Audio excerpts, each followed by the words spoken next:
سلام. مختصری رویدادهای پنجشنبه ششم مارس را من اسکندری خواجه میرزاده پیشکش شما میکنم. جمعخان نظرف، سردار شعبه وزارت کارهای داخلی منطقه کولاب، روز ششم مارس در صحبت با رادیوی آزادی بازداشت دولت چالوف، برادر قربان چالوف، یکی از فرماندهان با نفوذ فرانت خلقی را تصدیق نمود. نظرف افزود دولت چالوف با گمان تلاش جهت جلب افراد برای شرکت در جنگ‌های سوریه بازداشت شده است و فعلا تحقیق پرونده او ادامه دارد. دولت چالوف سال 2003 در شهر کولاب دستگیر شده مدتی را در زندان سپری کرده است. او چهارمین برادر بازداشت شده قربان چالوف می باشد. مقامات کولاب معلومات دادند که سال گذشته 3 تن از ساکنان این منطقه با اتهام شرکت در آشوب‌ها بر ضد حکومت سوریه به حبس گرفته شدند.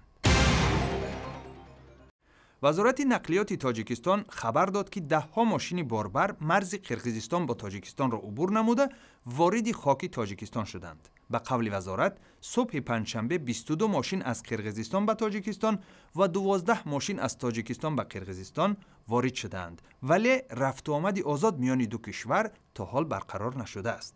این ماشینایی که برای تحقیق شرطنامه بعد از کتاب میوادن دارم تجهیزات برای 22 تا 18 تومان. این ماشینایی که از قرقیزستان ماشینایی که امریکن سو من افغانستان میره اینا گذشته رفتن نمیگذارن میرن نو خیلی این دو تا حالت دادن و ماشین تاجیکستان و قرقیزستان اینا نبود. 3 مارس بعد مذاکرات هیئت‌های بلندپایه تاجیکستان و قرقیزستان در دوشنبه اطلاع پخش شد که پس از 2 روز مرزها را باز خواهند کرد، ولی مقامداران قرقیز جای داشتن چنین موافقت را رد می‌کنند.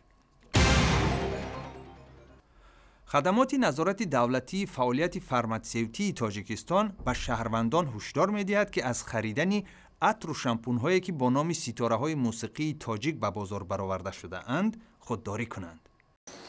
و خدمات نظارت دولتی فعالیت فرماسیوتی چند روز است که در بازارهای قربان رید مخصوص گذرانده ایستاده است برای دسترس بازداشت نمودن موادهای کسمتیکی که به طور قاچاق به جمهوری تاجیکستان وارد شدند. به قول مقامات سنجش در بازار کاروان ادامه دارد و مفتشان مواد دیگری آرایشی و گیگینی را دریافت نمودند که جوابگوی طلبات نیستند. خاطر نشان میکنم که هفته روان رادیوی آزادی درباره فروش عطر و شامپون با عکس سرایندگان شناخته تاجیکستان گزارش داده بود. در دوشنبه نمایشگاه گل و گیاه 2014 افتتاح یافت. مسئولان این چاره‌بینی میگویند امسال در برابر رستنی‌های معمولی که چندین سال اینجانب خدمت مشتریان پیشکش می‌شوند، 85 نوع گل و گیاه نو آرایشی را به تاجیکستان آوردند. قسمی از آن برای آرایش خانه و باقی مانده برای آرایش حولی و کوچه پیش بینی شده است.